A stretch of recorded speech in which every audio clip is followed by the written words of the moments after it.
Hi friends, welcome back to my channel. ఈరోజు మన ఛానల్లో ఎంతో రుచిగా ఆరోగ్యకరంగా ఉండే మిరియాల రసం చూపించబోతున్నానండి. ఈ రసం చాలా బాగుంటుంది. రసం తినడమే కాదు, గ్లాసులు తాగేస్తారు. మెయిన్గా మనకి ఏంటంటే డైజెషన్ కానప్పుడు ఇలా ఈ రసం చేసుకుని తిన్నా ఆరోగ్యానికి చాలా మంచిది. తొందరగా రిలీఫ్ ఉంటుంది. అలాగే ఈ టేస్టీ రసాన్ని చాలా సింపుల్గా ప్రిపేర్ చేసుకోవచ్చు. మరి ప్రతిరోజు తిన్న బోరు కొట్టని ఈ హెల్దీ మిరియాల రసాన్ని ఎలా ప్రిపేర్ చేయాలో ఇప్పుడు చూసేద్దాం రండి. మిరియాల రసంలోకి ముందుగానే పౌడర్ని ప్రిపేర్ చేసి పెట్టుకుందాం. ఒక మిక్సీ జార్ తీసుకొని అందులో 1 టేబుల్ స్పూన్ మిరియాలు, 1 ఫుల్ టీ స్పూన్ జీలకర్ర, అలాగే 1 టీ స్పూన్ ధనియాలు, 1 టీ స్పూన్ కందిపప్పు, కొంచెం ఎండు కొబ్బరి, 1 లేదా 2 ఎండుమిరపకాయలు, పొట్టు వలవని 5-6 తెల్లగడ్డ పాయలను తీసుకొని ఇందులోనే కొంచెం కరివేపాకు తీసుకొని బాగా గ్రైండ్ చేయండి. చూడండి, వీటన్నిటిని ఇలా బాగా గ్రైండ్ చేసి రెడీగా పక్కన పెట్టుకుందాం. మిరియాల రసం చేయడానికి ఒక బౌల్ తీసుకొని అందులో చిన్న నిమ్మకాయ సైజ్ అంత చింతపండు, అలాగే ఒక పెద్ద టమాటాని ఇలా కట్ చేసుకొని వేసుకోండి. ఇందులోనే కొంచెం ఉప్పు, 1/2 టీ స్పూన్ పసుపు, 1 ఎండుమిర్చి, కొంచెం కరివేపాకు వేసి 1 చెంబు నిండా నీళ్లు పోసి 5 నిమిషాలు ఉడకనివ్వండి.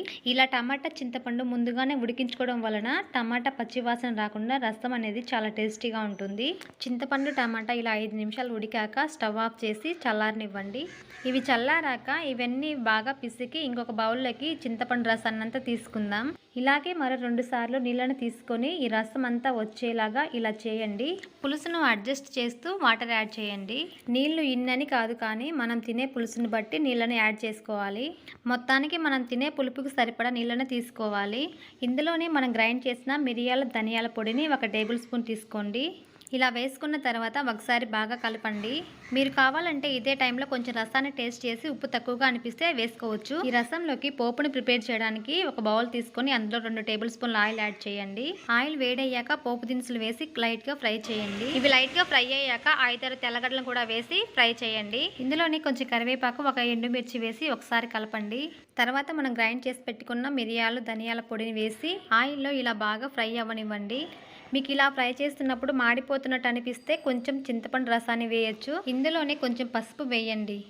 ఇవన్నీ ఒకసారి బాగా కలపండి. ఇలా ఫ్రై అయ్యాక రసం ఇందులోకి తీసుకుని వెంటనే మూత పెట్టండి. దీని వలన పోపులో ఉన్న ఫ్లేవర్స్ అన్నీ కూడా రసంలో బాగా కలిసి టేస్ట్ అనేది చాలా బాగుంటుంది. మూత తీసి 1 పొంగు వచ్చేంత వరకు ఉడకనివ్వండి. అంతే సరిపోతుంది, అంతకంటే ఎక్కువ అవసరం లేదు. వెంటనే స్టవ్ ఆఫ్ చేయండి. చూసారు కదా ఫ్రెండ్స్, మిరియాల ఘాటుతో గుమగుమలాడే మిరియాల రసం తయారైపోయింది. ఇలా చేస్తే రసం రోజు చేసి పెట్టినా బోర్గా ఫీల్ అవ్వకుండా కమ్మగా తినేస్తారు.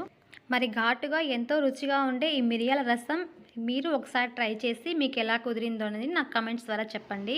సో ఫ్రెండ్స్, ఈ సింపుల్ అండ్ టేస్టీ రసం రెసిపీ మీకు నచ్చినట్లయితే లైక్ చేయండి, షేర్ చేయండి. మరిన్ని వెరైటీ రెసిపీస్ కోసం మన ఛానల్ని సబ్స్క్రైబ్ చేయండి. Thank you for watching. Bye friends.